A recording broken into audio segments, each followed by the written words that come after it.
ইরানের বিপ্লবী গার্ড মিউজিয়ামে পা দিলেই দেখা মিলবে সারি সারি ক্ষেপণাস্ত্র সহ অত্যাধুনিক সব সমরাস্ত্রের। তেহরানে স্থানীয় সময় বুধবার শুরু হওয়া এরোস্পেস উইক উপলক্ষে নিজেদের সামরিক সক্ষমতা তুলে ধরতেই এ প্রদর্শনীর আয়োজন, যা দেখতে জাদুঘরে ভিড় জমিয়েছেন শত শত মানুষ। ইরানের রেভলিউশনারি গার্ড কর্পস বা IRGC তাদের বিমান ও মহাকাশ জাদুঘরে একাধিক ব্যালিস্টিক ও ক্রুজ ক্ষেপণাস্ত্র প্রদর্শন করে।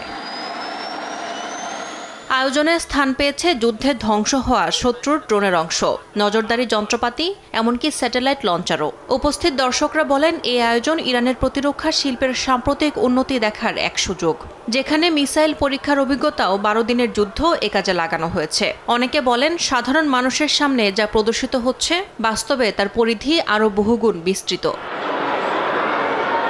প্রদর্শনীর দায়িত্বে থাকা জেনারেল বালালি জানান, নিষেধাজ্ঞার সময় যখন কাঁটাতার আমদানিও সম্ভব ছিল না, তখন থেকেই তারা নিজস্বভাবে ক্ষেপণাস্ত্র তৈরি শুরু করেন। বর্তমানে দেশটির নিজস্ব নকশায় নানা মাত্রার যুদ্ধাস্ত্র উৎপাদন ও ব্যবহার করছে বলে জানান তিনি।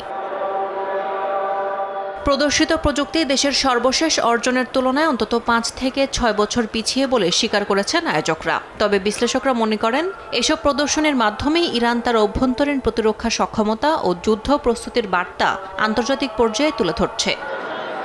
ইয়াসমিন অনন্যা, সময় সংবাদ।